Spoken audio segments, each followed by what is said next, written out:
என்றாலே இங்கே எப்படி பார்க்கப்படுகிறது என்றால், வெற்றி பேச்சு உன் வெட்டி பேச்சு, அவன் ஒரு வெட்டி பேச்சுக்காரன், ஏதாவது வெட்டியா பேசி கொண்டிருப்பான். வெற்றி பேச்சு என்று ஒன்று இருக்கிறது. பொதுவாக என் அன்பு பிள்ளைகள், என் அருமை உடன் பிறந்தார்கள், ஒன்றை கவனிக்க வேண்டும். பேச்சு என்பது நம் எண்ணத்தை வெளிப்படுத்தும் கண்ணாடி என்பதை நாம் புரிந்து கொள்ள வேண்டும். இங்கே பேசி பேசியே காலத்தை ஓட்டிட்டான் என்று சொல்வதும் உண்டு, பேசி பேசிய காலத்தை வென்றவர்களும் உண்டு. அது ரெண்டும் உண்டு. சொல் என்பது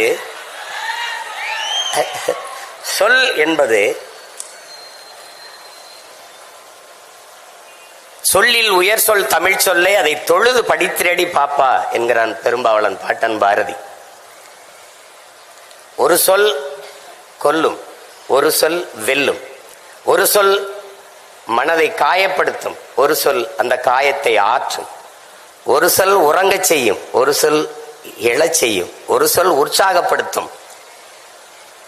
இப்படி சொற்களால் எவ்வளவோ மாறுதலை இந்த சமூகம் பார்த்திருக்கிறது. இன்சொல் இரும்பு கதவையும் திறக்கும் என்கிறார்கள். ஆனால் காந்தியடிகள் வார்த்தைகளை நீங்கள் வாயிலிருந்து எடுத்து பேசினீர்கள் என்றால் அது கேட்பவரின் செவி வரைதான் செல்லும். ஆனால் ஒவ்வொரு சொற்களையும் ஒவ்வொரு வார்த்தைகளையும் இதயத்திலிருந்து எடுத்து பேசினீர்கள் என்றால் அது செவியையும் கடந்து சிந்தனைக்குள் சென்று செயல்பட தொடங்கும் என்கிறார். அப்படி இங்கே பேசியவர்களை பார்த்தேன். அவர்கள் சொல்லுகிற கருத்துக்களில் நமக்கு உடன்பாடு முரண்பாடு அந்த விவாதத்திற்கு போக வேண்டியதில்லை. தாங்கள் எடுத்துக்கொண்ட கருத்தை வெளிப்படுத்துகிற ஆற்றலில் அவர்கள் மேலோங்கி இருந்தார்கள் என்பதில் யாருக்கும் மாற்று கருத்து இல்லை. வாதத்தை எடுத்து வைப்பவன் சரி தவறு தான் கொண்ட கொள்கையில் எடுத்து வைத்த வாதத்தில் சரியாக இருக்கிறானா அதுதான் அவனுடைய திறமைக்கு சான்று. அறிஞன் சாக்ரட்டிஸ் ஒருவன் கேட்ட கேள்விக்கு பதில் சொன்னால் அதை வைத்து அவனுடைய அறிவை கணக்கிட முடியாது, மதிப்பிட முடியாது என்கிறான். ஒரு கேள்வியை எழுப்பினால் அதற்கு பதிலாக அவன் மற்றொரு கேள்வியே பதிலாக தருவானையானால் அவன்தான் ஆகச் சிறந்த அறிஞன் என்கிறான். அப்படி இங்கே பேசியவருடைய ஆற்றல்களை அவர்கள் வெளிப்படுத்தினார்கள். இங்கே பேசியவர்கள் எல்லாம் நான் ஆழ்ந்து கவனித்தேன். அதிகப்படியாக ஆங்கில சொற்களை பயன்படுத்தாமல் பேசினார்கள்.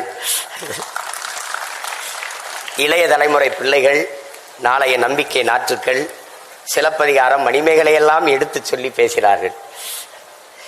அப்போது என் இலக்கியம் செத்து போய்விடலை, இன்னும் உயிர்ப்போடுதான் இருக்கிறது என்ற நம்பிக்கையை தந்தார்கள்.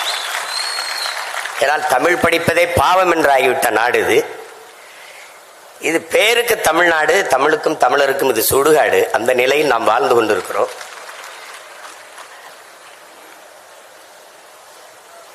தமிழ் உலக மொழிகளின் தாய். எல்லா மொழிகளும் மனிதனால் பேசப்பட்டது. என் மொழி தமிழ்தான் இறைவனால் பேசப்பட்டது.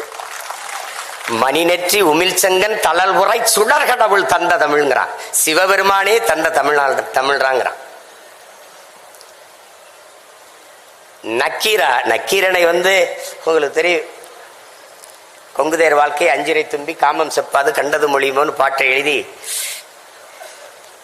அதை தருமிக்கிட்ட கொடுத்து அனுப்பிட்டாரு. அவன் பாண்டிய நவையில பாடி அது ஒரு பெரிய தர்க்கம் வருது. திருவிடையாளர் படம் பார்த்தா உங்களுக்கு தெரியும்.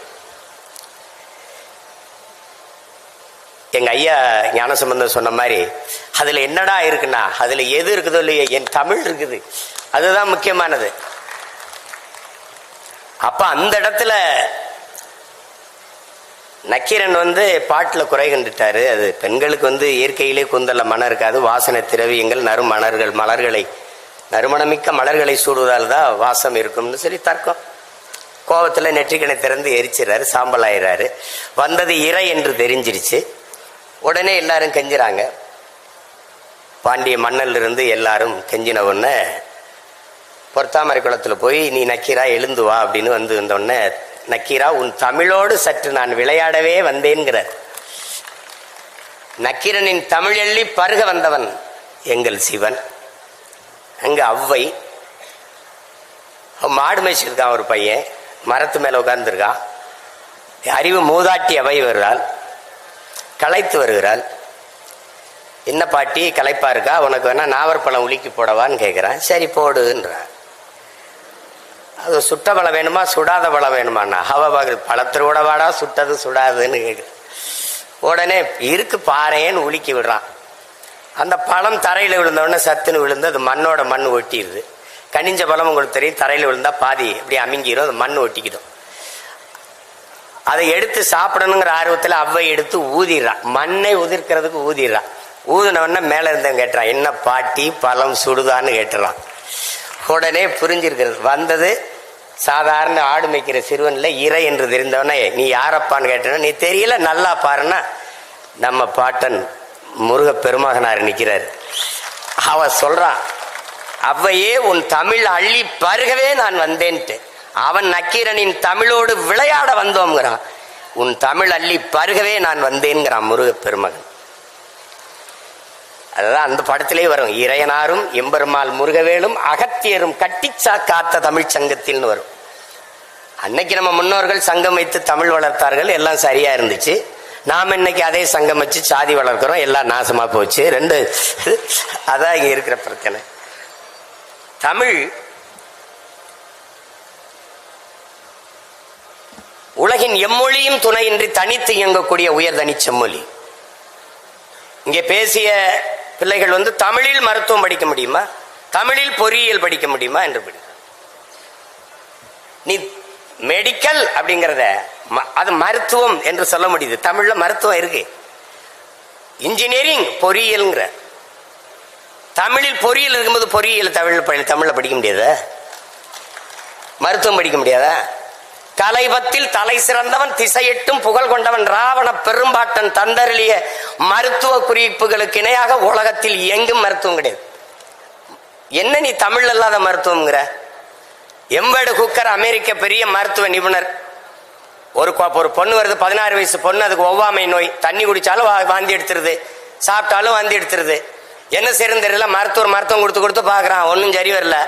வீட்டுல போய் படுக்கிறான், கனவு வருது. நோய் கனவுல வந்துருது.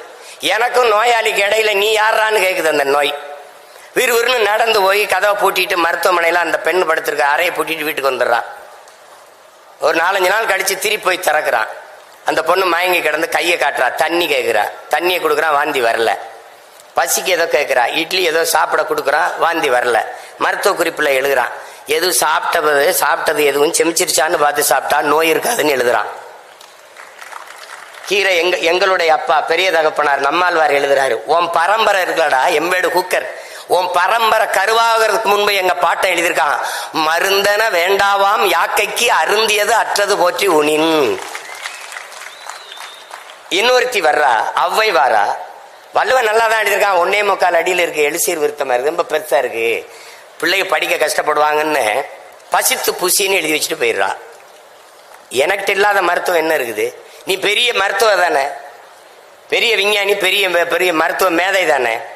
ஏன் நீ இந்த கொரோனா வந்தா கபசுரம் குடின்ன, டெங்கு வந்தா நிலவேம்பு குடி, மஞ்சக்கா மாலைக்கு மருந்து இருக்கா, கீழா நெல்லி ஆட்டுப்பால்ல அரைச்சு குடிங்கிறான். இது வரைக்கும் எனக்கு ஒரு வாரமா சளி இருமல் இருக்கு, எந்த மருத்துவத்தையும் மருந்து இல்லை. என் தம்பி மருத்துவரா இருக்கான், போய் கேட்டேன், அண்ணே இதை சாப்பிடுங்கண்ணே, எவ்வளோ ஒரு வாரத்தில் சரியாகும், சாப்பிடலன்னா அப்போ ஒரு வாரத்தில் சரியாகும். அவன் சொல்லிட்டான், அண்ணே நம்புங்கண்ணே மருந்து இன்னும் இல்லைண்ணே. மருத்துவம் படிக்க முடியாதுன்னு சொல்லாத, உன் தாய்மொழியை நன்றாக நீ கற்றுக்கொண்டால் உலகத்தில் எம்மொழியும் கற்கலாம். உன் தாய்மொழியில் மருத்துவத்தை கற்றுக்கொள். அவனுக்கு தொடர்புக்கு அந்த மொழி இருந்தவர் ஒரு மொழியை 6 மாசத்துல தென்னையில தெருக்கல்லவா அழகாக ஆங்கிலம் பேச 6 மாசத்தில் கற்றுக் கொடுக்கப்படும். 6 மாசத்துல கத்துக்கிற மொழி எதுக்கட ஆயுள் முழுக்க படிச்சுக்கிட்டே அலையிற? நீ எதுக்கு அழிகிற? எதுக்கு? நமக்கு ஒரு நோய். உள்நாட்டு அறிவியலை, உள்நாட்டு வரலாறை, உள்நாட்டு புவியியலை, உள்நாட்டு வேளாண்மையை இங்கிலீஷில் தான் படிப்ப. முதல்ல இந்த நோயிலிருந்து வெளியில வா. ஆங்கிலம் ஒரு மொழி, அறிவல்ல. இது அடிப்படையை விளங்கிக்க. English language, not all knowledge. அதான் நல்லா விளங்கிக்க. வெள்ளை என்பது நிறம், அழகல்ல. ஆங்கிலம் என்பது மொழி, அறிவல்ல. நீ வணங்குகிற நம் தெய்வங்கள் எல்லாமே கருப்பு தான். அந்த திமிர் நமக்கு இருக்கணும். அம்மா போட்டு உனக்கு உளவியலா ஒரு நோய் வந்துருது. வெள்ளையா இருக்கிறதா அப்படின்னு எல்லாம் வெள்ளையாக்கிட்டான். பன்னி வெள்ளை, சக்கரை வெள்ளை, கோழி வெள்ளை, எல்லாம் வெள்ளை. நடிகர் வெள்ளை, நடிகர் வெள்ளை. அதனாலதான் நாட்டிலே பெரிய தொல்லை. அதான் ஒளி. இந்த நோயிலிருந்து வெளியில வா. அவன் மொழி அவனுக்கு, நம்ம மொழி நமக்கு. அமெரிக்காவில் பள்ளிக்கூடம் போகாதவன் ஆங்கிலம் பேசுவான். பிரிட்டன்ல பிச்சைக்காரன் இங்கிலீஷ்ல பிச்சை எடுப்பான். அது அறிவுன்னு சொல்லிடுவியா? போட்டு குழப்பிக்காத. அது எப்படி? அது தமிழ் படி. இங்க பாரு உன் தாய்மொழியை இங்க பாரு. தாய்மொழியில் கற்றவன் உலகத்தில் படைக்கிறான். தாய்மொழியில் கல்லாதவன் பயன்படுத்துறான். எல்லா நாடும் maiden. German maiden, Japan maiden, Hong Kong maiden, China maiden, Singapore maiden. ஏன் நாடு மேக்கின்? My dear? உன் தாய்மொழி கல்வி. தாய்மொழியில் நல்ல புலமை கொண்ட ஒருவன் உலகில் எம்மொழியும் எளிதாக கற்கலாம். போட்டு குழப்பிக்காத. ஈழத்திலிருந்து நாம் அகதியாக பிரான்சுக்கு போனோம். போய் பிரெஞ்சு கத்துக்கிட்டோமா? பிரெஞ்சு கத்துக்கிட்ட அகதியா போனோமா? நம்ம உறவினன் முழுக்க ராணுவத்தில் இருக்கான். போய் சேர்ந்து இந்தி படிச்சுக்கிட்டானா? இந்தி படிச்சுக்கிட்டு ராணுவத்துக்கு போனோமா? போட்டு குழப்பிக்காத. உலகத்தில் ஒன்னு தெரிஞ்சுக்க. உலகத்தில் எம்மொழியும் கற்போம் நாங்கள் வாழ. எம்மொழி தமிழ் கற்போம் எங்கள் இனம் வாழ. மொழி என்பது ஒவ்வொரு தேசியத்தின் முகம், முகவரி, கலை, இலக்கியம், பண்பாடு, வாழ்வியல், வழிபாடு, அறிவியல், அரசியல் எல்லாம் மொழிதான். என் முகம் சிதைந்து இறந்தால் என் பிணத்தை உன்னால் அடையாளம் காட்ட முடியாது. உன் மொழி சிதைந்து அழிந்தால் உன் இனத்தை எவனாலும் அடையாளம் காட்ட முடியாது. மொழி என்பது வெறும் தொடர்பு கருவி அல்ல. மொழி மற்றவர்களுக்கு வெறும் கம்யூனிகேஷன் லாங்குவேஜ், தொடர்பு கருவி. ஆனால் தமிழர்களுக்கு மொழி உயிர். அதனால்தான் தமிழுக்கு அமுதென்று பேர். அந்த தமிழ் இன்பத் தமிழ் எங்கள் உயிருக்கு நேர்னா. உலகத்தில் எத்தனை மொழி, இந்தியாவில் எத்தனை மொழிவழி தேசிய இனங்கள், நிலங்கள், எந்த மொழியிலேயாவது கன்னட குமரன் எவனாவது தன் மொழியை, தாய்மொழியை தன் பெயரோட வச்ச ஒரு மாநிலம் சொல்றா, ஒரு மொழி சொல்றா. பிரெஞ்சுக்காரன் தன் மொழி பெயர், தன் பிரெஞ்ச தன் பெயர்ல வச்சிருக்கானா? இங்கிலீஷ்காரன் வச்சிருக்கானா? இல்ல கன்னடர், தெலுங்கர், மலையாளி, துளுவர், உருது, இந்தி, மராட்டின் யாராவது? ஆனால் உலகத்திலே ஒரு இனம், ஒரே ஒரு இனம், தமிழ் குமரன், தமிழ் அரசன், தமிழ் அமுது, தமிழ் செல்வி, தமிழ் வேந்தன் என்று தன் தாய்மொழியை தன் பெயரோடு இணைத்துக் கொண்டு வாழ்கிற உலகில் ஒரே இனம் தமிழன் தான். தமிழ் பேரன்பின் தாய். சீனன் எழுந்தான். என் மொழி தெரியாதவன் பிசாசன். என் மொழி தெரியாதவன் என்ன சொல்றான்? ஊமைங்கிறான். அரேபியன் எழுந்தான், என் மொழி தெரியாதவன் பிசாசு என்றான். ஆங்கிலேயன் எழுந்தான், என் மொழி தெரியாதவன் அநாகரிகமானவன் என்றான். அதே நேரம் தமிழ் பெரும்பாட்டன் கணியன் பூங்குன்றன் எழுந்தான், யாதும் ஊரே யாவரும் கேளீர் என்றான். கம்பன், கபிலன், இளங்கோ எல்லோரும் நம் முன்னவர்கள் உலகு உலகு உலகு என்றுதான் உலகம் தழுவி நேசித்து பாடியிருக்கிறான்.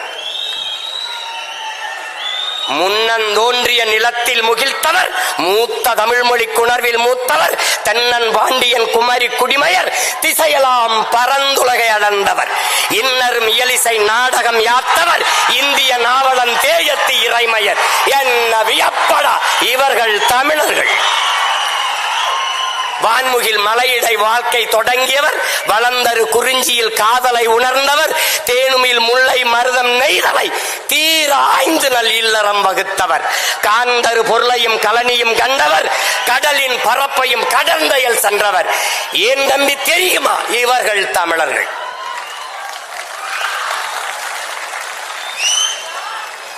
ஆங்கிலம் ஆங்கிலம் அறிவு அறிவின் பிடிச்சிருக்கிற. இயேசு இயேசு பிறந்த 500 ஆண்டுகளுக்கு பிறகு உருவான மொழி ஆங்கிலம். இயேசு பிறப்பதற்கு 500 ஆண்டுகளுக்கு முன்னே தமிழின் தொன்மை இலக்கண நூல் தொல்காப்பியம் இருக்குது இருக்குது உருவாகல இருக்குது.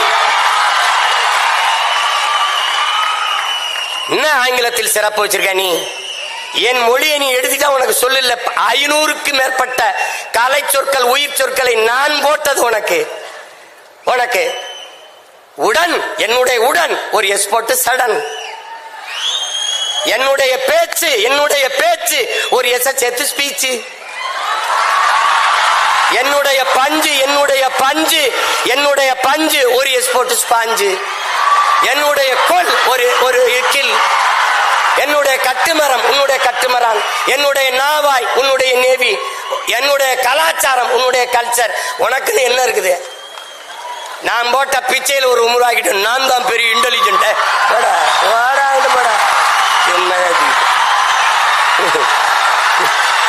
தம்பி, உலகத்தில் எல்லோரும் அவரவர் தாய்மொழியில் பேசுகிறார்கள். தமிழர்கள் நாங்கள் அந்த மொழிகளின் தாய்மொழியில் பேசிக் கொண்டிருக்கிறோம்.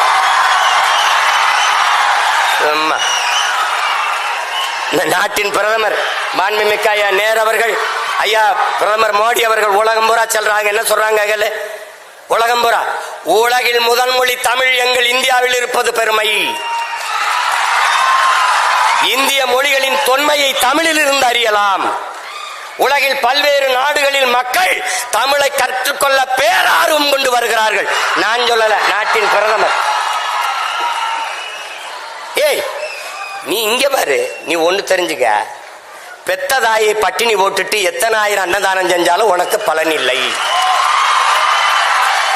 தாய்மொழி தெரியாமல் நீ எவ்வளவு பெரிய எவ்வளவு மொழிகளை கற்றாலும் நீ அறிவு கட்டவன். பெத்ததா யாருன்னு தெரியாம நீ எப்படி நீ இருப்ப? என்னன்னு சொல்றது? நீ மனநிலை பிறண்டு போனவன், நீ நினைவற்றவன். ஒண்ணுதான் உன் தம்பி தங்கைகளே, ஒண்ணுதான் நீங்க நல்லா நினைச்சுக்கணும். இந்த அரங்கத்திற்கு எத்தனை சாளரங்கள் சன்னல்கள் அத்தனைகளாக உலக மொழிகளை நாம் வைத்துக் கொள்ளுவோம். ஆனால் நுழைவாசலாக இருக்கிற தலைவாசலாக நம்முடைய தாய்மொழி தமிழை நாம் வைத்துக் கொள்வோம்.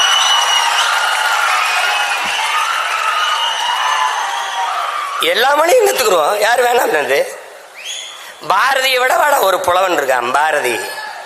பாரதியை விடவாடா ஒரு பாவலன். நம்முடைய பாட்டனை விடவா எல்லா மொழிகளையும் கற்றான். சொன்னான், யாம் அறிந்த மொழிகளிலே தமிழ் மொழி போல் இனிமையானது எங்கும் காணோம்னா, இனிதானது எங்கும் காணோம்னா. ஆங்கிலம் படிக்கிறவனுக்கு ஒண்ணு சொன்னான் பாரு. ஆங்கிலம் படிக்கிறவனுக்கு அன்னைக்கே 1921 செத்து போயிட்டான்.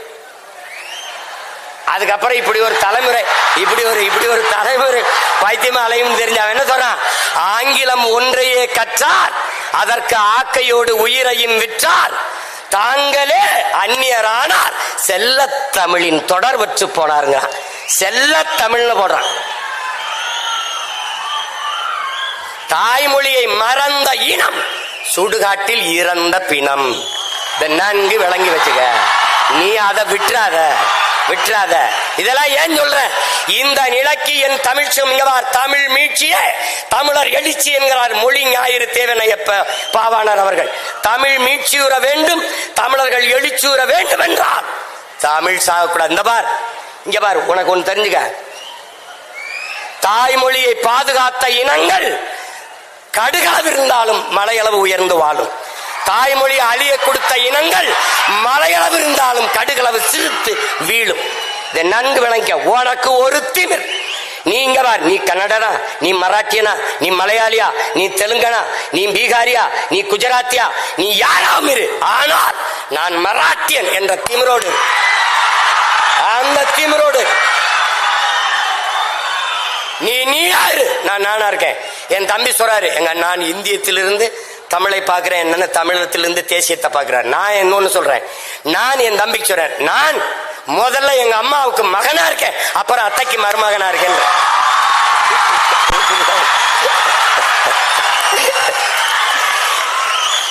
இந்த தேசம் நல்லா இருக்கணும்னா, இந்த நாடு நல்லா இருக்கணும்னா, என் வீடு நல்லா இருக்கணும். என் வீடு நல்லா இருக்கணும், உன் வீடு நல்லா இருக்கணும், அவர் வீடு நல்லா இருக்கணும், அவர் வீடு நல்லா இருக்கணும், எல்லா வீடும் நல்லா இருந்தால் நாடு நல்லா இருக்கும். தட்சாலி வராங்க. இவ்வளவுதான். அதாவது அதுல அதுல அதுல இங்க பாரு, அதுல மருத்துவம் கல்வி பொறியியல் கல்வி தமிழில் படிக்க முடியுமா என்பதற்கு அதற்கு சான்று இங்க பார். ஈழத்திலே ஈழ தாயகத்தை கட்டி எழுப்பிய எங்களுடைய தலைவர் மேதகவே பிரபாகரன் அவர்கள் தமிழீழ மண்ணில் மருத்துவத்தை பொறியியலை சட்டத்தை தமிழிலே படிக்க வைத்தார். தமிழிலே படிக்க வைத்து பட்டங்களை பெற வைத்தார். அங்கே படித்த மருத்துவர்கள் இன்னைக்கு உலக நாடுகளிலே மருத்துவம் செய்கிறார்கள். போட்டு குழப்பிக்காத. நீ தமிழ்ல படிச்சவன் தான் அப்துல் கலாம்னு ஒருத்தன் அணுகுண்டு கண்டுபிடிச்சு வெடிச்சு இந்தியா வல்லரசு ஆயிருக்கு. யாரு? நம்ம ஐயா தான். நம்ம ஐயா மயில்சாமி அண்ணாதுறையிலிருந்து சிவத்திலிருந்து எல்லாரும் தாய்மொழி கல்வியில கற்றவர்கள் தான். நீ என்ன தொடக்க கல்வி தமிழ்ல இருக்கணும் அப்படின்னு வேற இருங்க. அண்ணாட்ட வந்து 8ஆம் வரைக்கும் தமிழ் படிச்சா போதும். அதுக்கப்புறம் எம்ஏ தமிழ் இலக்கியம் முதுகலை தமிழ் இலக்கியம் படிச்சவனே பொழிப்புற தேடிக்கிட்டு இருக்கான். எங்க ஐயாவுக்கு தெரியும், தமிழ்துறை பேராசிரியர் எங்க ஐயா இருக்காங்க, ஞான சம்பந்தம். என்னுடைய பேராசிரியர் தோ பரமசிவம் அவருடைய நண்பர். அவரை விட வரலாற்று ஆய்வறிஞனும் என்ன சொல்றது தொல்பொருள் ஆய்வறிஞனும் தமிழறிஞனும் கிடையாது. அவருடைய மாணவன். நான் சொல்றேன் கேளு. முதுகலை தமிழ் இலக்கியம் படிச்சவனே பொழிப்புரை தேடிக்கிட்டு இருக்கான். பொழிப்புரை தேடக்கூடாது என்று பாக்களை எழுதிய பெருமகன் நம்முடைய பாட்டன் பாரதி தான். நேரடியா அச்சமில்லை அச்சம் என்பதில்லைன்னு வந்துட்டான். மற்ற எல்லா பாக்களுக்கும் சங்க இலக்கியத்திலிருந்து எல்லாத்துக்கும் பொழிப்புரை. அப்ப பேரங்க அண்ணா சொல்றாங்க, முதுகலை தமிழ் இலக்கியம் படிச்சவனே பொழிப்புரை தேடிக்கிட்டு இருக்கான். நீ என்னடா 8 போட நிக்கலாம்? தமிழ் ஒரு பெருங்கடல், நீ கரையோடு நின்னா போதுன்றியேங்கிறாரு. மதம் பரப்பத்தான் வந்தான் ஜோசப் பிஸ்கி வீரமாமுனிவன். மதம் பரப்பத்தான் வந்தான் ஜி போப்பு. இந்த மக்களோடு தொடர்புக்கு தமிழில் படிச்சு பேசினா தான் புரிய வைக்க முடியும்னு தமிழ்ல பேச கத்தான். தமிழின் ஆழம் அவனை ஆளை இழுத்துட்டு போயிடுச்சு. அவன் தான் தேம்பாவணி எழுதுனா, இவன் தான் திருவாசகத்தையும் திருக்குறளை மொழிபெயர்த்தான். தமிழ் மாணவன் இங்க உறங்குறான்னு சொல்லிட்டு போனா, இங்க பேசிய ஒரு தங்கச்சி சொல்லுது, என் மொழியில் இல்லாத என்ன இருக்கு உலகத்திலே? உன் மொழியில் பாரு. இங்க கிறிஸ்தவத்துக்கு வேணுமா தேம்பாவணி, இஸ்லாத்துக்கு வேணுமா சீராபுராணம், இந்துக்கு வேணுமா எது ராமாயணம் கம்பராமாயணம், வேற எதுக்கு பௌத்தத்துக்கு வேணுமா எழுதினவனே சிலப்பதிகாரத்தை எழுதினவனே அவன் சமண துறவிதான். பௌத்தத்துக்கு வேணுமா மணிமேகலை, சமணத்துக்கு வேணுமா சமண துறவி இளங்கோடி எழுதிய சிலப்பதிகாரம். எல்லா சமயங்களுக்கும் தமிழில் காப்பியம் இருக்கு, இலக்கியம் இருக்கின்றால் உலகில் ஒரே மொழியில் தான் இருக்கு. மற்ற மொழிகள் எல்லாம் உலகில் பிற மொழிகளின் துணையின்றி இயங்க முடியாது. இந்திய பெருநிலத்தில் எந்த மொழியும் இயங்க முடியாது. இப்ப சினிமானா பிக்சர்லு சினிமாலு தான் எல்லா இடத்துலையும். ஆனால் எனக்கு திரைப்படம்னு ஒன்று இருக்கு. இது எல்லா இடத்துலையும் மைக் தான் தம்பி, ஆனா எனக்கு ஒளி வாங்கி இருக்கு. இது எல்லா இடத்துலையும் ஸ்பீக்கர் தான் தம்பி, எனக்கு ஒளி பெருக்கி.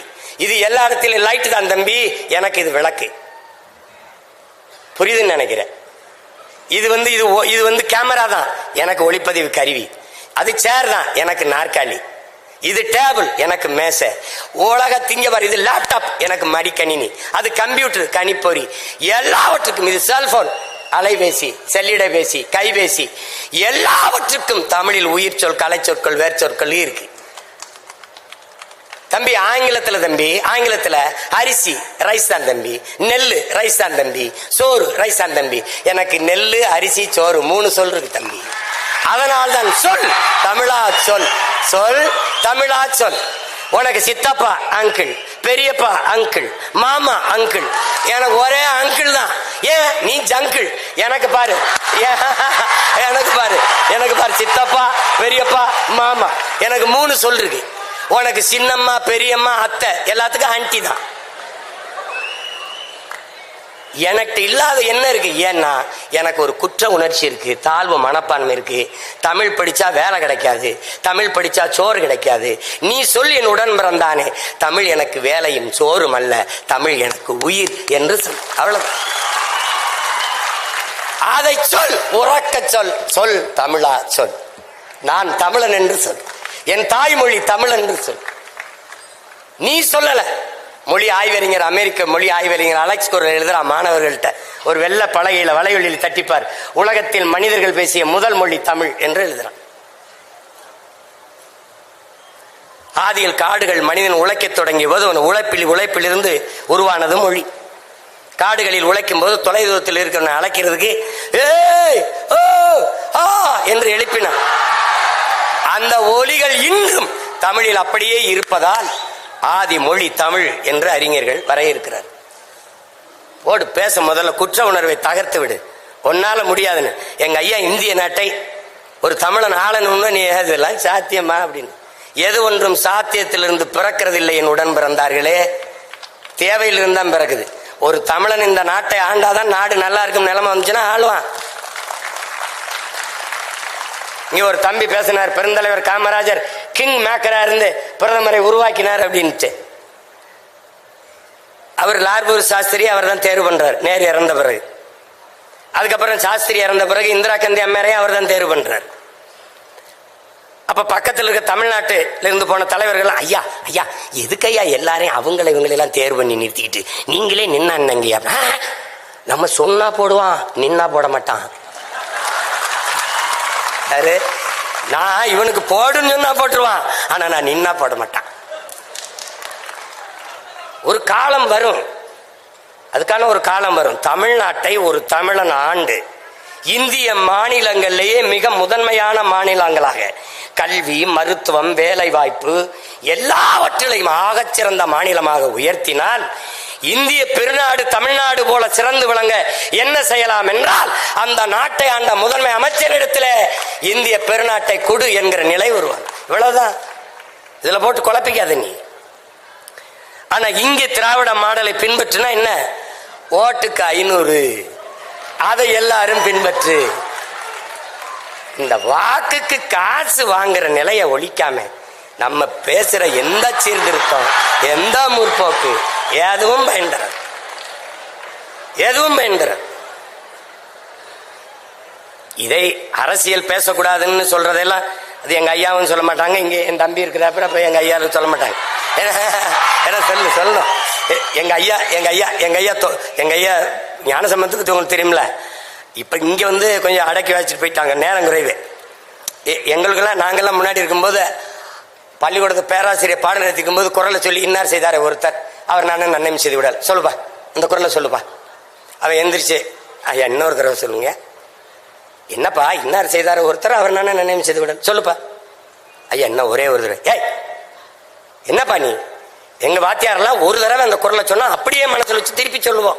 அவன் உங்களுக்கு யாரோ நல்ல வாத்தியார் பாடம் நடத்திருக்காரு ஐயா. அப்புறம் ஒரு தடவை வீட்டுக்கு போயிருக்காங்க. வீட்டுக்கு போகும்போது சின்ன சின்ன பசங்க 3 வயசு இந்த பேச வந்த பருவத்தில் இருக்க பசங்களாம் உட்காந்து தொலைக்காட்சி பார்த்து இருந்திருக்கான். பார்த்தீங்கன்னா பெரியவங்க வந்தோடனே போங்க போங்க போங்க அப்படின்னு அனுப்பி விட்டுருமா. போகும்போது 3 வயசு பசங்க 2 பேர் பேசிட்டு போறாங்களா, என் வாழ்க்கையிலே இந்த மாதிரி படத்தை நான் பார்த்ததில்லை அப்படின்னு. யாரு ஐயா சொல்றாங்க. 3 வயசு பையன் சொல்றான், என் வாழ்க்கையிலே பார்த்ததில்லைன்னு போயிட்டு போறான். அது அரசியலை நீங்க எப்படி எடுத்துக்கிறீங்கன்னு என் அன்பு பிள்ளைகள் தெரியல. ஒண்ணு நீங்க புரிஞ்சுக்கணும். ஒரு அண்ணனா ஒரு மூத்தவனா நான் சொல்ல கடமைப்பட்டிருக்கேன். அரசியல் என்பது ஒரு வாழ்வியல் என்பதை நீங்க புரிஞ்சுக்கணும். அறிவியல் புவியியல் போல அது ஒரு வாழ்வியல். இன்னைக்கு ஸ்ரீஹரிகோட்டால இருந்து விண்கலம் இத்தனை மணிக்கு ஏவப்படணுங்கிறது முடிவு செய்தது எது? அரசு. அந்த அரசை முடிவு செய்தது எது? அரசியல். இந்த நாட்டோட ரஷ்யா உக்ரைனோட இத்தனை மணிக்கு தாக்குதல் நடத்தணும் முடிவு செய்தது அரசு. அந்த அரசை தீர்மானிச்சது எது? அரசியல். அப்ப அரசியல் என்பது ஒரு வாழ்வியல். அரசியல் வேண்டாம் என்று நீங்கள் விலகி நிற்பது என்பது வானமே இல்லாத பூமியில் வாழப்போகிறேன் என்பது எப்படிப்பட்டதோ அப்படிப்பட்ட ஒரு கருத்து. அண்ணல் காந்தியடிகள் அரசியல் என்ற எண்ணம் இல்லாதவன் மனிதனாகவே இருக்க முடியாதுன்ட்டார். மனிதனாகவே இருக்க முடியாதுன்ட்டாரு. லெனின் இன்னொரு மடி மேல போய் என்ன சொல்றார்? ஒவ்வொரு மனிதனின் ஒவ்வொரு வார்த்தையிலும் அரசியல் பிறக்குதுன்ட்டார். அது நல்லா கவனிச்சுக்கணும். பிளாட்டோ என்ன சொல்றான்? அரசியல் வேண்டாம் என்று நீ விலகி நிற்கலாம், ஆனால் அரசியல் உன்னை விட்டு ஒருபோதும் விலகாதுங்கிறான். அரிஸ்டாட்டில் என்ன சொல்றான்? அரசியல் வேண்டாம் என்று நீ விலகி நின்றால் யாரை அருவருக்கிறியோ அவன் ஆட்சியின் கீழே வாழ நேரிடும். அதான் இப்ப நேரிட்டுச்சு. உனக்கு புரியுதுன்னு நினைக்கிறேன். நீ கற்றவன் பாரு, வெற்றிடம் என்றே ஒன்று கிடையாது, காற்று நிரப்பி விடுங்கிற அம்மாசேத்தும். அப்ப கற்றவர்கள் நிரப்பாத இடத்தை கயவர்கள் நிரப்பிவிடுவார்கள். நீங்கள் படித்தவர்கள் எல்லாம் நமக்கு எதுக்கு பிரச்சனை என்று விலகுகிறீர்கள். அதுதான் நாட்டுக்கே பிரச்சனையாக மாறிவிடுகிறது. நீ ஊழல் லஞ்சத்தை ஒழிக்கணும். எங்கிருந்து ஒழிப்பாய்? உன் உள்ளத்தில் இருந்து ஒளி. நான் ஊழல் லஞ்சத்திற்கு எதிரானவன், நான் ஊழல் லஞ்சத்திற்கு எதிரானவன், நான் ஊழல் லஞ்சத்துக்கு எதிரான. ஒவ்வொருவரும் ஊழல் லஞ்சத்துக்கு எதிர். ஊழல் லஞ்சம் ஒழிஞ்சிடும். இதை புரிஞ்சுக்கிட்டு வேலை செய்யணும். இந்த உலகத்தை நீ எப்படிப்பட்ட மாற்றத்திற்கு கொண்டு வர விரும்புகிறாயோ அதை உன்னிலிருந்து தொடங்கு. இதுதான் கோட்பாடு. நான் சரியா இருக்கேன், நீ சரியா இரு, அவர் சரியா இருக்கட்டும், அவர் சரியா இருப்போம், நாம் சரியாக இருப்போம், நாடு சரியாயிரும். இதை புரிஞ்சுக்கணும். அரசியல் வேணாம்னா இப்படி காலையில நீ பிதுக்கிற பர்பஸை, குடிக்கிற தேநீர், படிக்கிற செய்தித்தாள், படிக்கிற பாடம், பார்க்கிற வேலை, வாங்குற சம்பளம், உன் வாழ்க்கையில பிறப்பு சான்றிலிருந்து இறப்பு சான்றிதழ் வரை எல்லாத்தையும் தீர்மானிப்பது அரசு. அந்த அரசை தீர்மானிப்பது அரசியல். அப்ப உனக்கான அரசியலை நீ தீர்மானிக்கலன்னா எப்படி? ஒண்ணு கஞ்சுக்க, அரசியலை கற்பிக்காதது கல்வியே இல்லை. அரசியலை தாண்டி ஆகச் சிறந்த கல்வியே இல்லை. நீ படிச்சவெல்லாம் வெளியில போயிடுற. எங்க ஐயா சொன்னாங்க பாரிவேந்தர், 10 பேருக்கு மேல படிப்பே இல்லாதவன் தான் அமைச்சரா இருக்கிறான்ட்டு. நீ அவனை கொண்டு விட்டினா என்ன பண்ணுவான்? தர்மாக்கோல் தான் விடுவான். அப்ப நீ ஒண்ணும் பண்ண முடியும். நீ இங்க உட்கார்ந்து ஆல்பர்ட் ஐன்ஸ்டீன் அவர்கள், தாமஸ் ஆல்வா எடிசன் அவர்கள், நீங்க நீ படிச்சுட்டு இருப்ப. ஆல்பர்ட் ஐன்ஸ்டீன் என்ன சொன்னார்? என்ன சொன்னார்? வெப்பத்தை தடுக்க தர்மாக்கோல் விட சொல்றாரு. படித்து போட்டுதான். அது ஒன்னதுக்கு பயன்படாது. அப்போ அது அதனால முதல்ல நமக்கு ஒரு திமிர் இருக்குன்னு, அந்த திமிர்ல தான் நிமிர்வு வரும். சும்மா போட்டு எல்லாம் பயந்துட்டு தெரியாது. இதெல்லாம் நமக்கு ஒரு குற்ற உணர்வு என்னன்னா, நம்மளால முடியாது, நம்மளால முடியாது, நம்மளால இது ஆகாது. உனக்கு ஒரு சொல்லுங்கள், நம்ம வர்றதுக்கு முன்னாடி இங்க இக்கரைக்கு அக்கறை பச்சைன்னு பொன்மொழி தமிழனுக்கு தான் இருக்கு. நேரம் பொன் போன்றதுன்னு கற்பிச்சவன்.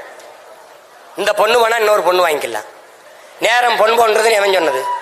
நேரம் உயிர் போன்றதுங்கிறான் வெள்ளக்காரன். நீ டைம் இஸ் கோல்டுன்னு படிச்சுட்டு திர்ற. நேரம் உயிர் போன்றது, போனா வராது. இக்கரைக்கு அக்கறை பச்சை, அதுலதான் நீ செத்த. நீ இப்ப என்ன செய்யணும்? எக்கரைக்கும் இக்கரையே பச்சை. அதானே அவன் மின்னுவதெல்லாம் பொன்னல்லங்கிறான், நீ இக்கரைக்கு அக்கறை பச்சைங்கிற. அதை பார்த்து ஏமாறாதங்கிற. நீ பச்சையில தான் நிக்கிற. ஆனா அந்த பச்சை நல்லா இருக்கேன்னு இதுலதான் நீ தோற்ற. நீ திமிரில் இந்த பாரு, இங்க பாரு, ஜூலியஸ் சீசர் சொல்றான், உன்னுடைய தகுதியை ஒருவன் எழுந்து அறிவிக்கிறதுக்கு முன்னாடியே நீ சொல்லிடுறான், நான் ஆகச் சிறந்தவன் என்று நீ சொல்லிருன்றான். அறிவை கடன் கொடுத்த இனத்தின் மக்கள் நாம். உலகிற்கு அறிவியல், தொழில்நுட்பம், நாகரிகம், பண்பாடு, வேளாண்மை எல்லாவற்றையும் கற்பித்து கொடுத்த இனம் நாம். அதை நல்லா கவனிச்சுக்க. ஓடுகிற நீரை தடுத்து பாசனத்திற்கு பயன்படுத்த முடியும் என்று 1800 ஆண்டுக்கு முன்னாடி தடுப்பணை கட்டி வேளாண்மைக்கு பயன்படுத்திய பெரும்பாட்டன் கரிகால் பெருவளத்தானின் பேரனும் பேத்திகளும் இங்கே உட்கார்ந்திருக்கிறீர்கள். எதனுடைய நிழலும் கீழே விழும். தஞ்சை பெருவுடையார் கோயிலின் நிழல் கீழே விழுகுதா பாரு. எப்படி கட்டிருப்பான் பாரு உன் பாட்டை. எவடா இந்த கற்களை மேல ஏத்திருப்பான்? இன்னைக்கு வேணா விசை அணி இருக்கு, தூக்குறான் போடுறான். அப்ப எப்படி ஏத்திருப்பான்?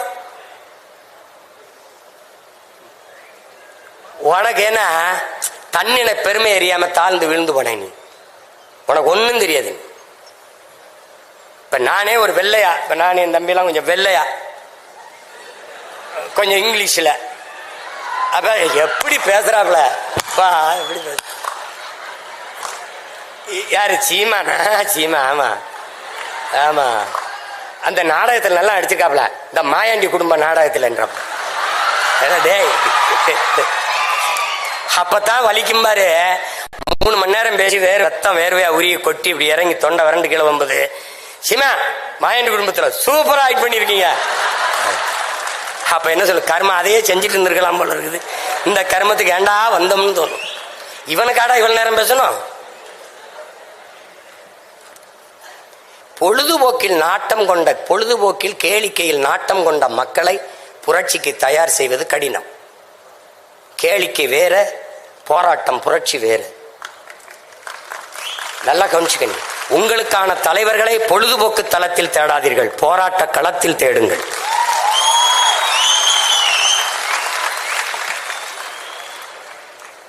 உன் மொழி உணராதவன், உன் மொழி தெரியாதவன் உனக்கு இறைவனா இருக்க முடியாது. உன் வழி உணராதவன் உனக்கு தலைவனா இருக்க முடியாது. போட்டு தலைவன் என்பவன் இங்க பாரு, தகப்பன் என்பவன் பெத்தவனா இருக்கணும், தலைவன் என்பவன் உன் ரத்தவனா இருக்கணும். போட்டு குழப்பிக்கிட்டு அலையாத. அதுல அரசியல் கற்கணும், அரசியல் கற்கணும். அரசியலை விட ஆகச்சிறந்த பாடம் ஒன்றும் இல்லை. இனிவரும் தலைமுறையாவது வெறும் வாக்காளர்களாக இல்லாமல் இருங்க. உங்களுக்கான தலைமையை தேடுங்க. இந்த கடையில் நல்ல உடை கிடைக்கும் என்று தேடுகிறீர்கள், இந்த கடையில் நல்ல அலைபேசி கிடைக்கும் என்று போய் தேடுகிறீர்கள், இந்த கடையில் நல்ல உணவு கிடைக்கும் என்று தேடி சென்று உண்கிறீர்கள். ஒரு 6 மாதம் உடுத்தி தூரை போடுகிற உடுப்புக்கு அவ்வளவு தேடுகிற நீங்கள், 6 மாதம் பயன்படுத்தி தூரப்படுற அலைபேசி அவ்வளவு தேடி எடுக்கிற நீங்கள், 5 ஆண்டு கால உங்கள் எதிர்காலத்தை தீர்மானிக்கிற தலைவனை நீங்கள் ஏன் தேட மறுக்கிறீர்கள்? அதை நீங்கள் ஆழ்ந்து சிந்தித்து பார்க்கணும். எங்க ஐயா சொல்றாங்க, நாட்டை நீங்க உங்களை போன்ற தலைவர்கள்லாம் வந்து மாற்றத்தை செய்யுங்கன்னு. தனி ஒரு மனிதன் செய்ய முடியாது. எல்லாரும் ஒவ்வொருத்தருக்குள்ளேயும் அந்த மாற்று சிந்தனை வந்தால்தான் மாற்றம் வரும். அதனால நாம் மாறுவோம், மாற்றுவோம். இங்கே பேசிய பேச்சாளர்கள் உங்களுக்கு மக்களாட்சி தத்துவத்தை ஏற்றுக்கொண்ட ஒரு நாட்டில் பேச்சு என்பது மக்களிடத்திலே ஒரு கருத்தியல் புரட்சி என்பது, அதுவும் பேச்சு என்பதும் வலிமை மிக்க ஒரு ஆயுதம் என்பதை என் அன்பு தம்பி தங்கைகள் புரிந்து கொள்ளும். அதனாலதான் பேச்சை அப்படி சொல்லக்கூடாது. மூச்சை இழக்கலாம், பேச்சை இழக்கலாமா என்று உணர்ச்சி பாவலர் அண்ணன் காசி ஆனந்தன் கற்பித்தது போல, ஒரு தவளை தண்ணிக்குள்ள மூழ்கி கிடக்கும், அந்த சகதிக்குள்ள தண்ணிக்குள்ள, ஆனாலும் அது கத்திக்கிட்டே இருக்கும். மேல பசியோடு நீஞ்சி போற பாம்பு தவளை இங்கதான் இருக்குதுன்னு தெரிஞ்சு டக்குன்னு போய் சாப்பிட்டுரும். அது கத்தாம இருந்திருந்தா தவளை இங்கதான் இருக்குன்னு அடையாளம் தெரியாம அது போயிருக்கும், கண்டுபிடிக்க முடியாம போயிருக்கும். ஆனால் கத்துனதுனால தன் உயிரை இழந்துருச்சு. பக்கத்துல இருக்கிற ஒரு மீன் அந்த தவளையை பார்த்து சொல்லுது, அந்த தவளை கத்தாம இருந்திருந்தா உயிர் பழச்சிருந்திருக்கும்ல, ஏன் அது போய் கத்திக்கிட்டே இருந்துச்சு அப்படின்னு. அந்த தவளை சொல்லுது, மூச்சை இழக்கலாம், பேச்சை இழக்கலாமா என்று. பேச்சு ஜனநாயகத்தில் மக்களாட்சி தத்துவத்தை ஏற்றுக்கொண்ட ஒரு நாட்டில் பேச்சு என்பது வலிமை மிக்க ஆயுதம். அப்படிப்பட்ட வலிமை மிக்க கூறு ஆயுதத்தை தன் பட்டறையில் வைத்து தீட்டுகிற அரிய பணியைத்தான் தமிழ் பேராயம் இப்போது தமிழ்நாடெங்கும் செய்து கொண்டிருக்கிறது. அந்த பணியை எங்களுடைய ஐயா பாரிவேந்தர் அவர்கள் செய்து கொண்டிருக்கிறார்கள். பேச்சு என்பது எளிய பிள்ளைகள் நாங்கள். எனக்கு என்ன பின்புலம் இருந்தது? எனக்கு யார் இருந்தா? எங்க அப்பா முதலமைச்சரா, இல்லை எங்க தாத்தா முதலமைச்சரா? அப்படிலாம் ஒன்றும் இல்லை. இல்லை எங்க அப்பா அமைச்சரா, இல்லை சட்டமன்ற உறுப்பினர், ஒன்றும் இல்லை. ஒரு பாமரன் விவசாயி, ஒரு காட்டு கிராமம் ராமநாதபுரத்தில் சிவகங்கையில் ஒரு சின்ன கிராமத்தில் இருந்த எளிய மகன். எனக்கு தொலைக்காட்சி இல்லை, பொருளாதாரம் இல்லை, ஒன்றும் இல்லை. இங்கே சொன்ன தங்கச்சி போல ஒவ்வொரு தேர்தலுக்கும் ஒரு சின்னம். 75 வருஷமா ஒரே சின்னம்லாம் இல்லை எனக்கு. ஒவ்வொரு தேர்தலுக்கும் ஒரு சின்னம், ஆனாலும் நின்னம் மக்களை நம்பி.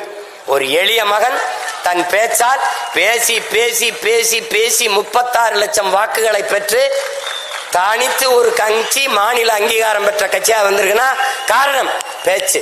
வெறும் பேச்சல்ல, என் மூச்சை பேச்சாக்கி தமிழ் மக்களின் இன உணர்வு, மான உணர்வை தட்டி எழுப்பி ஒன்று திரட்டி பெற்றிருக்கு. அதனால பேச்சு சாதாரணம் இல்லை. என் உடன் பிறந்தானே, பேச்சு வலிமை மிக்க ஆயுதம். அதை பயன்படுத்து. அடிமைப்பட்டு உரிமை இழந்து உணர்வு கெட்டு கிடக்கிற தமிழ் சமூகத்தின் விடுதலைக்கு இது பயன்படட்டும். உரைக்குள் உறங்கவாவா, துருப்பிடிச்சு தூங்கவா தோட்டாக்கள், இலக்கின்றி எரியவா அம்புகள், வீணாக போகவா சொல். ஆற்றல் மிக்க சொல்லை சொல், எழுந்து நில் வெல். தமிழ் தேசியன மக்கள், தமிழ் பேரின மக்கள் எழுச்சி உரட்டும், மீட்சி உரட்டும். இழந்த உரிமைகளை மீட்போம், இருக்கிற உரிமைகளை காப்போம். அதை வருங்கால தலைமுறை பிள்ளைகள் நம்முடைய வரலாற்று பெரும்பணி கால கடமை என்று உணர்ந்து களத்திலே நிற்க வேண்டும். வெறும் வாக்காளர்களாக மட்டும் இருந்து பயனில்லை. சிறந்த கருத்துக்களை நாடெங்கிலும் 9 மண்டலங்களாக பிரித்து நடந்த இடங்களிலெல்லாம் வெளித்து படித்திருப்பார்கள் என்று இங்கே பேசிய பிள்ளைகளை பார்க்கும்போதே தெரிகிறது. 70க்கு மேற்பட்டோர் பரிசு பெற்றிருக்கிறார்கள். முதல் 3 பரிசை பெற்றவர்கள் மட்டும்தான் வெற்றியாளர்கள் என்ற கருத்தை நீங்கள் தளர்த்தி கொள்ள வேண்டும். பங்கேற்ற 2000 பேரும் வெற்றியாளர்கள் தான். போட்டி என்றவுடன் பயந்து ஒதுங்காமல் போட்டியில் பங்கேற்க வேண்டும் என்ற அந்த துணிவு, நுழைவே வெற்றிதான். வெற்றியை தாங்குகிற மனநிலை எவருக்கும் இருக்கும், எவருக்கும் இருக்கும். தோல்வியை தாங்குகிற மன உறுதி கொண்டவனே ஆகச் சிறந்த வீரன் என்பதை காலம் உங்களுக்கு உணர்த்தும். வரலாறு எல்லா இடத்திலும் உணர்த்திருக்கு. நீங்க நல்லா கவனிச்சுக்கிறீங்க. வரலாறு நெடுகிலும் வரலாற்றில் எப்போதும் வீரனுக்குத்தான் இடம் உண்டு. வீரனுக்குத்தான் வரலாறு நெடுகிலும் வீரர்களுக்கானதுதான். அங்கே வென்றவன் தோற்றவன் இருவருக்கும் வரலாற்றில் இடம் உண்டு. ஏழைகளுக்கு இடம் உண்டு, அடிமைகளுக்கு இடம் இருந்திருக்கிறது, ஏழைகளுக்கு இடம் இருந்திருக்கிறது. எப்போதும் வரலாற்றில் கோழைகளுக்கு இடம் இருந்தது இல்லை. அதை நினைவில் வைத்து இங்கே பங்கேற்ற பெருமக்கள், இதை சிறப்புற நடத்தி நிறைவு விழாவுக்கு கொண்டு வந்த அத்தனை செயல்பாட்டாளர்கள், பங்கேற்ற போட்டியாளர்கள், வென்றவர்கள், நாளை வெல்லப் போகிறவர்கள் எல்லோருக்கும் என்னுடைய பாராட்டுக்கள்.